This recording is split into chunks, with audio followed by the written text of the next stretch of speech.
जी, मेरा नाम डॉक्टर असलम लोधी है।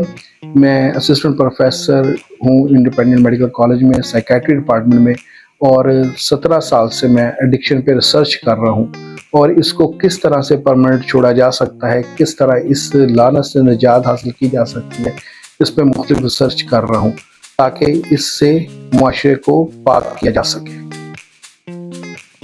जी, बिस्मिल्लाहिर्रहमानिर्रहीम। आज हम जिस चीज़ टॉपिक पे बात करेंगे वो अक्सर फैमिली के सवाल है कि मरीज जाके बाहर दोबारा नशा क्यों करता है। यहाँ एक दो चीज़ें हैं जो मैं क्लियर करना चाहूँ कि एक मरीज है वो अपना पूरा 90 डेज का ड्यूरेशन पूरा करता है। अब वो बाहर जाके हफ्ता 10 दिन महीने बाद वो फिर दोबारा नशा करता है, इसको कहते हैं लैप।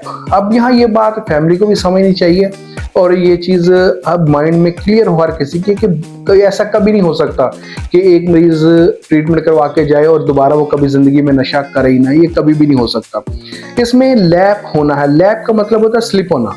मसलन एक पेशेंट 3 माह रहा है, 3 माह रहने के बाद वो बाहर गया है, महीने बाद उसको इन्वायरमेंटल प्रेशर है या कह लें कि कंपनी है, किसी वजह से भी उसने दोबारा डोज ले ली।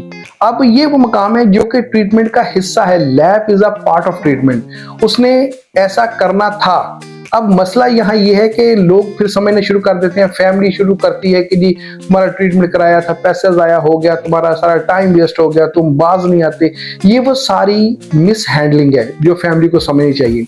अगर मरीज आपका इलाज के बाद जाके बाहर नशा कर लेता है कुछ वक्त के बाद, तो उसे लैप कहते हैं, स्लिप होना कहते हैं, जो कि इलाज का हिस्सा है। इसलिए उस स्लिप को संभालना है। पहली स्लिप अगर फर्ज करें महीने बाद हुई है तो उस स्लिप में वक्फा डालें कि पहले स्लिप को हैंडल करें, फिर उसमें ये कोशिश करें कि जो अगली स्लिप है वो 2.5-3 महीने का वक्फा ले लें। फिर 2.5-3 महीने में गुजरेंगे, फिर स्लिप होने के चांसेस है।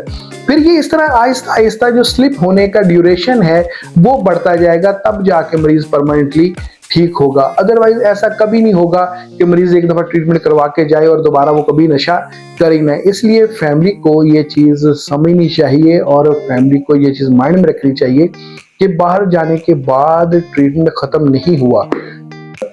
हाँ, अब ट्रीटमेंट का तीसरा पहलू, जो ट्रीटमेंट होता है 3 पहलू मराहिल में है। पहला है विड्रॉल, जो कि अदारे में हो जाता है with the help of medicine. दूसरा रिहेबिलिटेट, जो कि brain washing, will power boosting technique, दूसरी सारी जो भी नॉन फार्माकोलॉजिकल इंटरवेंशन के जरिए विल पावर को बढ़ाने की कोशिश की जाती है।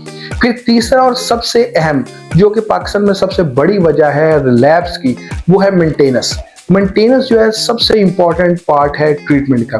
मेंटेनेंस से मुराद ये है कि जब पेशेंट अदारे से डिस्चार्ज होकर जाता है तो फैमिली को किस तरह उससे कनेक्ट रहना है इस ट्रीटमेंट में। फैमिली समझती है कि अदारे से जाके मरीज ठीक हो गया है, अब ट्रीटमेंट खत्म हो गया है, ट्रीटमेंट मुकम्मल हो गया है, जो कि बड़ी मिसकंसेप्शन है और बायस बनती है जो रिलैप्स का।